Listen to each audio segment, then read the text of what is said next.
Hello, today we will guide you through how to connect Facebook lead form with Zapier. In this walkthrough, we'll connect your Facebook lead ads account to Zapier so you can automate what happens after someone submits a lead form on Facebook.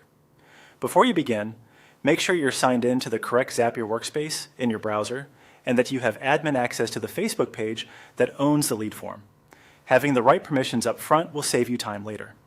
Start on the Zapier home screen. From here, open App Connections, which is where all of your connected apps are managed. This is the hub you'll come back to anytime you need to add, remove, or troubleshoot an integration. Choose Ads Connection. A search field will appear. Type Facebook Lead Ads into the search bar. You may see a few similar Facebook options, but the one you want is Facebook Lead Ads, which is specifically designed for capturing and moving lead form submissions. Select Facebook Lead Ads from the results, then click Add Connection. Zapier will prompt you to continue to Facebook to authorize the connection. Confirm by choosing Yes, Continue to Facebook Lead Ads. This hands off the process securely to Facebook so you can grant the exact permissions Zapier needs to read your leads. Follow the on-screen procedure in Facebook.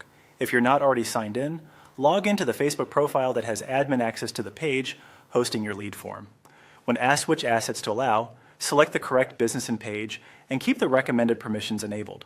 Limiting permissions can cause empty fields or prevent Zapier from seeing your forms, so it's best to allow the defaults unless you have a specific policy reason not to. If you manage multiple pages, double-check you've selected the page that actually contains the lead form you plan to use. When you finish the authorization, you'll return to Zapier automatically.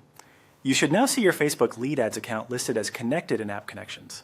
If it doesn't appear right away, refresh the page or make sure your browser isn't blocking pop-ups. If a different Facebook profile was attached by mistake, you can remove the connection here and repeat the process while logged into the correct Facebook account. That's it. Your Facebook Lead Ads account is now connected in Zapier and ready to be used in your automations. You can proceed to build Zaps that trigger when a new lead comes in and send that data wherever you need it. Thanks for following along, and great job getting your connection set up.